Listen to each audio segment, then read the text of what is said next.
Hello everyone, welcome back to my channel which is future with tarot. ये reading होगी Capricorn के लिए and हम ये देखने वाले हैं कि माता रानी आपके लिए क्या संदेश देना चाहती हैं इन नवरात्रि में। तो माँ आपसे ये बोल रही हैं कि इस टाइम पे आप ना अभी एक टीनेजर बच्चा नहीं होता है, आप वैसे हैं। टीनेजर भी नहीं बल्कि मतलब आपकी मेच्योरिटी ना टीनेजर वाले बच्चे से भी और कम है। एक ऐसा बच्चा जो कि लाइफ में चीज़ों को देखना चाहता है, उनको समझना चाहता है कि कैसे हो रही हैं चीज़ें, एंड आप चाहते हो कि आप जो भी चीज़ कर रहे हो ना इस टाइम पे उसमें इमोशनली फुलफिल हो। मतलब अगर आप कोई भी नया वेंचर स्टार्ट करना चाह रहे हैं या आप कोई भी लव लाइफ में देखते हैं कि अगर आप कुछ भी किसी के साथ भी कनेक्टेड हैं तो आप क्या कर रहे हो, उसमें एक्सपेरिमेंट्स कर तो रहे हो और आप ये भी एक्सपेक्ट कर रहे हो कि चीज़ें मेरे लिए अच्छी हो, मुझे उससे सिर्फ खुशी मिले। ठीक है, लेकिन माँ आपको ये बोल रही है कि आप किसी भी फील्ड में कितने बड़े ही क्यों ना हो जाओ, पर आपको क्या करना चाहिए, हमेशा जब भी आपको ऐसा लगे कि कोई चीज़ हमारे करने से किसी के साथ कुछ गलत तो नहीं होगा, उस टाइम पे हमको किसी न किसी ऐसे इंसान के पास जाना चाहिए जो हमारे से मैच्योरिटी में या फिर एक्सपीरियंस में ज़्यादा हो, जिनको पता हो कि चीज़ों को कैसे करना है, जिससे कि प्रॉफिट के साथ साथ एक पॉजिटिव आउटकम मिले एंड हमारे जो कनेक्शंस हैं इमोशनली भी वो अच्छे हों। ऐसा ना हो कि हम कुछ कर रहे हैं तो उससे हमारे लिए तो अच्छा हो जाए लेकिन सामने वाला उससे नाराज हो जाए, तो हमें ऐसा भी कुछ नहीं करना है। ठीक है, तो माता रानी का तो सबसे पहला यही है कि आप जो भी चीज कर रहे हैं, जिस भी फील्ड में आपका क्वेश्चन है या मतलब आप जिस भी चीज में बढ़ना चाह रहे हैं ना या जो भी चीज करना चाह रहे हैं, उसमें सबसे पहले आप जाके किसी ना किसी ऐसे इंसान से गाइडेंस लीजिए जो कि आपको इस चीज में हेल्प करेगा एंड आपको सही रास्ता बताएगा। ठीक है, एंड दूसरा माँ आपको ये भी बोल रही है कि आप सिर्फ और सिर्फ अगर इमोशनली चीज़ों को देख रहे हैं या फिर सिर्फ पैसे की साइड से देख रहे हैं, ठीक है, मतलब आपको ना अपना जो भी एनर्जी दे रहे हो ना किसी भी चीज़ में आपको बैलेंस करना होगा। आपको अपनी इंटरनल एनर्जी और एक्सटर्नल एनर्जी को बैलेंस करते हुए चीज़ों को करना है। मतलब अगर आप फिजिकली तो बहुत फिट हैं बट आपके दिमाग में आपके इमोशंस अभी सेटल्ड कंडीशंस में नहीं है कि आप कोई चीज कर पाओ, तो आप क्या कर रहे हो इस टाइम पे, आप फिजिकल वे में मतलब मैं बहुत फिजिकली मेहनत कर रहा हूँ बट मुझे रिजल्ट क्यों नहीं मिल रहे, जैसा मैं चाहता हूँ वैसी चीजें क्यों नहीं हो रही हैं, आप ये भी कंटेम्पलेट करते जा रहे हैं साथ के साथ। ठीक है, तो माँ आपको ये बोल रही भाई पहले अपने दिमाग को शांत कीजिए, मेडिटेशन कीजिए। आपको ये नहीं कि पूरी एनर्जी एक जगह दे दी और दूसरी जगह पे एनर्जी दी ही नहीं।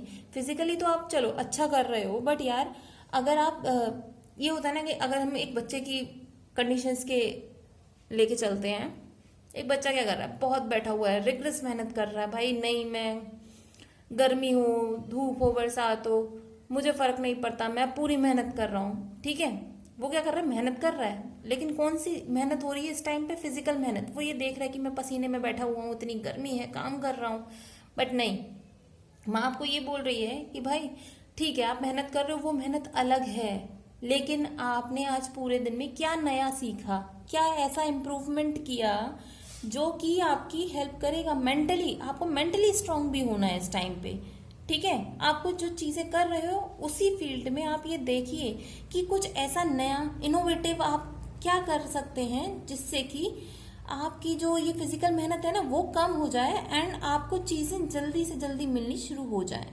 एंड अगर आप ऐसा करते हो तो माँ ये भी बोल रही है कि आपको जस्टिस मिलेगा, ऐसा नहीं है कि नहीं मिलेगा, लेकिन जस्टिस मिलने में टाइम लग जाएगा, क्योंकि जब वही वाली बात है आपके पास चीजें बैलेंस होंगी नहीं, आपके पास आपके डॉक्यूमेंट्स रेडी नहीं होंगे तो ऑब्वियसली जस्टिस कैसे मिलेगा। आपको तो पहले चीजों पे काम करना होगा ना, आपको दोनों तरीके से बैलेंस करके चलनी होगी अपनी लाइफ को, अपनी फेमिनाइन एनर्जी को, अपनी मेल एनर्जी, दोनों को कंबाइन कीजिए, उसको यूज करिए, तब आगे बढ़िए। आप इस मेडिटेशन कीजिए भाई, नौ दुर्गों का टाइम चल रहा है, आप इस टाइम पे लिटरली सप्तशती का पाठ कर सकते हैं। वो आपकी जो एनर्जी है ना, फियरफुल एनर्जी, उसको रिमूव करेगा। आपके जो भी फियर्स है, फाइनेंसिस से रिलेटेड हैं या फिर लव लाइफ से रिलेटेड हैं, उन चीज़ों को मतलब जो आपके टेंशन है ना उनको रिमूव करेंगे, आपको चीजें समझ में आनी शुरू होंगी कि कैसे करनी है कैसे नहीं करनी है। एंड माँ ये बोल रही है कि जस्टिस आपको मिलेगा तब ऑब्वियसली आपकी जो एनर्जी है वो किंग की एनर्जी है, आप उसको दबा कर बैठे हुए हो, आप यूज ही नहीं कर रहे हो, आप देख ही नहीं रहे हो कि दूर तक आप जो चीजें करने वाले हो इस टाइम पे वो आपको कैसे प्रॉफिट करने वाली हैं। ठीक है, तो माँ आपको यही बोल रही है कि देखिए अगर स्टार का कार्ड देखते हैं ना माँ, मैं इस चीज पे फोकस क्यों कर रही हूँ कि आप एनर्जी अपनी दोनों तरफ इक्वली दीजिए। वो लेडी उसमें क्या कर रही है, पॉन्ड में ऑलरेडी पानी है, वो क्या कर रही है, पानी वहां पे भी डाल रही है, और लैंड पे यानी कि पेड़ों पे घासों पे पानी डाल रही है दूसरे हाथ से। तो माँ ये बोल रही है यार जहां पर ऑलरेडी इतना सारा पानी है आप वहां पर वापस क्यों डाल रहे हो। ठीक है, जहां पानी की जरूरत नहीं है आप वहां पानी क्यों दे रहे हो। तो आपको बोला जा रहा है कि भाई पेड़ों में दीजिए आप अपना पानी, जहां एनर्जी आपको देनी चाहिए आप वहां नहीं दे रहे हो। एंड उसके नेक्स्ट में कार्ड क्या है, जस्टिस का। तो जस्टिस का मतलब भी यही है, आपको अपने एक्शंस को जस्टिफाई करना होगा। जो आप एक्शंस कर रहे हो क्या वो सिर्फ बाहर बाहर से देखने के लिए ही एक्शंस हैं, या उनसे किसी को कुछ प्रॉफिट हो भी रहा है, या सिर्फ आप दुनिया को दिखाने के लिए बैठ गए हो काम करने के लिए लेकिन आउटकम जीरो। क्या कि बस हमने पेजेस भर दिए भाई कॉपी के, लेकिन उससे हमें तो याद तो कुछ नहीं हुआ। हमने क्या किया, स्कूल में असाइनमेंट मिला, असाइनमेंट हमने बुक से लेके पेपर्स पे नोट डाउन कर लिया, नेक्स्ट डे उसे सबमिट कर लिया। भाई एग्जाम के टाइम में तो फिर क्या होगा, कुछ याद रहेगा आपको, नहीं रहेगा ना। तो आपको जहां एनर्जी देनी है आप वहां पर एनर्जी दीजिए। एंड सेकेंडली आप क्या कर रहे हो ना, इस टाइम पे सोच रहे हो मैं पैसा बचा लूं, बस जितना भी पैसा मैं उसे बचा लूं, बचाने में लगे हुए। भाई पैसा बचाओ, थोड़ा बचाओ, लेकिन उसे आगे इन्वेस्ट भी तो करो। आगे इन्वेस्टमेंट ही नहीं करोगे तो पैसा कैसे ग्रो होगा, क्योंकि आप मेंटली तो आप चीजों को भी नहीं कर रहे हो ना, आप फाइनेंसिस की तरफ से कर रहे हो। तो माँ बोल रही है कि भाई अपने ये ब्लॉकेजेस को रिमूव करो, अपनी एनर्जीज को शफल करो, उनको स्टेबल करो, जहां यूज होनी चाहिए चीजें वहां पर यूज करिए। तो माँ का साफ साफ इंडिकेशन यही है, अगर आपको चीजें समझ में नहीं आ रही हैं किसी बड़े से गाइडेंस ले लीजिए। अपनी जो चीजों को आपने दबा के रखा हुआ है कि भाई ये चीज को मैं बाद में करूंगा, मत करिए। आप किसी की गाइडेंस लीजिए, चीजों को एक बेहतर तरीके से करने की शुरुआत कीजिए, तब चीजें आपकी सॉर्ट आउट होनी शुरू होंगी। वरना आप उसी मोड में बैठे रहेंगे कि डर के मोड में, मेरा पैसा नहीं बढ़ रहा। आप खुद ही अपने लिए मेंटल ब्लॉकेजेस, कहते हैं ना कि जेल में बंद हो जाएंगे आप अपने दिमाग की, कुछ नहीं कर पाएंगे फिर।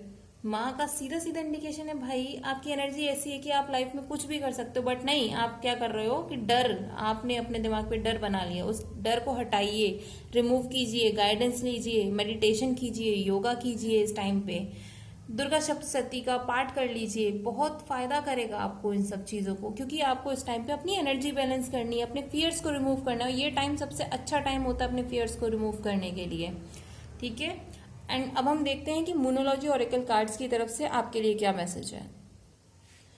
तो आपके लिए मैसेज है कि a new romantic life cycle begins. ठीक है, तो इसका मतलब ये नहीं है कि जरूरी नहीं है कि प्यार, मतलब जो अगर लवर्स जो लोग हैं जो पार्टनरशिप में हैं, अगर हम उनका देखें तो ऑब्वियसली आपका जो भी कनेक्शन चल रहा था ना, अगर आप उस पर काम करते हो, किसी से गाइडेंस लेते हो कि भाई ये प्रॉब्लम्स आ रही है मेरी लाइफ में, तो उसकी हेल्प लेके आप अपनी लाइफ में चीजों को एक नया पर्सपेक्टिव दे सकते हो, तो वो चीज है। ठीक है, ऐसे ही आपको फाइनेंसेस में बोला जा रहा है कि पकड़ के मत बैठिए पैसे को, उसको इन्वेस्ट कीजिए, कहीं पे भी कीजिए, थोड़ा सा ही कीजिए बट करना शुरू कीजिए, यूटिलाइज कीजिए अपने पैसे को। इतना डर के नहीं बैठने की जरूरत है, शायद आपके इस तरीके करने से आपकी चीजें और अच्छी होंगी।